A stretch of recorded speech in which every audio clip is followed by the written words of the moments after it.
Biryani lovers అందరికీ స్వాగతం. ఈరోజు మనం ఇంట్లోనే సింపుల్ అండ్ ఈజీగా మండి బిర్యానీ చేసుకుందాం. ఫస్ట్ చూపిస్తున్న సైజులో చికెన్ పీసెస్ తీసుకొని క్లీన్ చేసుకొని పెట్టుకోండి. Next ginger garlic paste, chilli powder, పసుపు, ఉప్పు, ధనియా పౌడర్ అండ్ జీరా పౌడర్. ఫైనల్లీ మన సీక్రెట్ మంది మసాలా.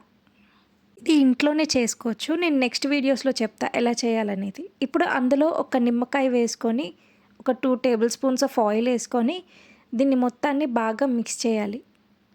కోడి చచ్చిపోతుందేమో అన్నట్టు స్లోగా మిక్స్ చేయొద్దు. ఎలాగో చచ్చిన కోడే కదా, కొంచెం గట్టిగానే మిక్స్ చేయండి. అప్పుడే చికెన్కి మసాలా బాగా పడుతుంది. ఈ మధ్య సోషల్ మీడియాలో వస్తున్న వీడియోస్ చూస్తుంటే బయట రెస్టారెంట్స్కి వెళ్ళాలన్నా సరే భయం వేస్తుంది. సో ఇప్పుడు ఈ చికెన్ని మినిమం ఒక 4 hours పాటైనా మ్యారినేట్ చేసుకోండి.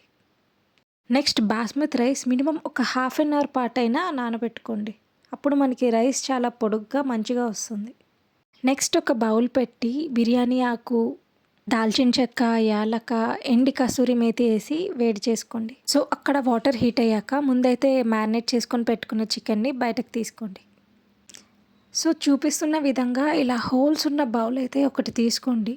ఎందుకంటే ఈ చికెన్ ఇప్పుడు మనం ముందుగా పెట్టుకున్నాం కదా వాటర్, ఈ వాటర్ వేపర్లో అయితే ఇది బాయిల్ అవ్వాలి.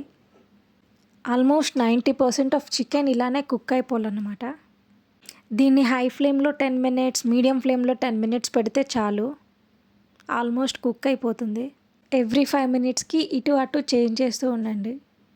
ఇలా ఒక నైఫ్తో గుచ్చేటప్పుడు అది లోపలికి వెళ్తుంది అంటే ఇంకా చికెన్ కుక్ అయిపోయినట్టే. ఇప్పుడు ఒక ప్యాన్ పెట్టి ఆయిల్ వేసి ఆ చికెన్ని ఒక 5 minutes పాటు 2 sides కూడా తిప్పుకుంటూ ఫ్రై చేసుకుందాం, కొంచెం క్రిస్పీనెస్ కోసం అంతే. తర్వాత అక్కడ మనం బాయిల్ చేసే వాటర్ ఏదైతే ఉందో అది పడేయొద్దు, ఎందుకంటే దాంతోనే మనం బిర్యానీ చేయబోతున్నాం.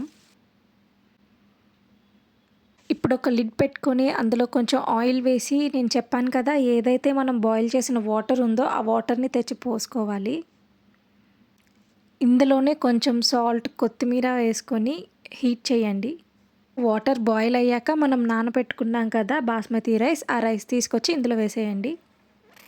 సో స్లోగా కింద నుంచి కలుపుతూ ఉండండి, అప్పుడే కిందకి అంటుకోదు, ప్లస్ రైస్ విరిగిపోదు.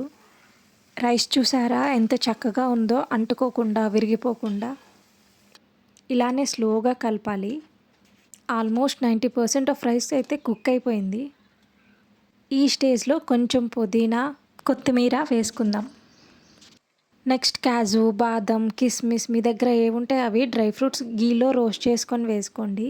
ఇవే మంచి టేస్ట్ని ఇస్తాయి. నెక్స్ట్ ఫ్రైడ్ ఆనియన్స్ వేసి మనం ఏదైతే చికెన్ ముందుగా ఫ్రై చేసి పెట్టుకున్నామో ఆ చికెన్ని తీసుకొచ్చి ఇందులో వేసేయండి. ఫ్రైడ్ ఆనియన్స్ నేను ముందుగానే చేసి పెట్టుకున్నా, అందుకే ఇందులో మీకు చూపించలేదు. ఫైనల్లీ ద మోస్ట్ ఇంపార్టెంట్, ఇలా స్మోక్ ఎఫెక్ట్ అయితే పెట్టుకోవాలి, అప్పుడే బిర్యానీకి మంచి స్మెల్ అండ్ టేస్ట్ వస్తుంది. స్టవ్ ఆఫ్ చేసి ఒక 5 to 10 minutes ఆ లిడ్ ఓపెన్ చేయొద్దు. ఒక 10 minutes తర్వాత ఓపెన్ చేసి ఇలా సర్వ్ చేసుకొని హ్యాపీగా ఎంజాయ్ చేయండి. For more videos please do subscribe to our channel.